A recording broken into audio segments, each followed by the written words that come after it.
ថអើចាក់ទឹកបីហើយមែនទៅថយរួមពិសេសចង់ចូលក្រៅខេស្ទីអស់គ្នាទៅចញ៉ៃពួកប្រឡោកបាយក៏ថ្លៃដល់លើផាត់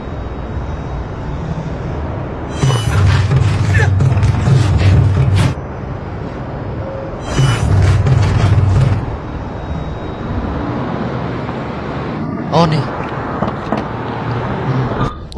តើទៅចូលសឡុំអាឡៃគុំខ្ញុំឈ្មោះអាប្រូហើយខ្ញុំនឹងគឺជាអ្នកបោកបោដ៏ល្អបំផុតហើយចង់ទៅណាមកនេះឲ្យប្រាប់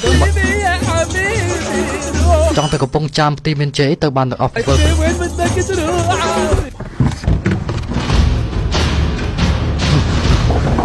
អីជុកទៅអេហើយយ៉ាងម៉េចអញហ្នឹងហើយខ្ញុំដឹងខ្ញុំរើបានវ៉ែនតានេះឲ្យពាក់ទៅចេញចរិតពិតពីក្នុងពីកាលអតីតកាលទេបើមានវ៉ែនតាអញ្ចឹងមិនបាច់ឆ្លោះអេកូមកទេពាក់ទៅវាចេញអតីតកាលរបស់យើងអត់គ្មានទេអញ្ចឹងពួកខាងអ្នកកាត់ក្តីគេយកទៅកាត់ក្តីអត់ទៅហើយបើសិនជាឆ្លោះទៅ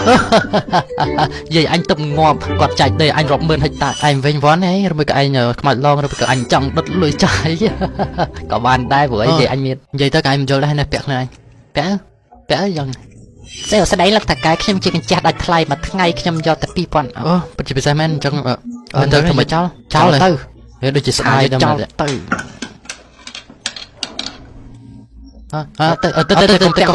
កុំណែនិយាយគ្នា 2000 ហើយឲ្យទៅ1000 1500ហើយមើលងាយឯងក៏ចាំបាច់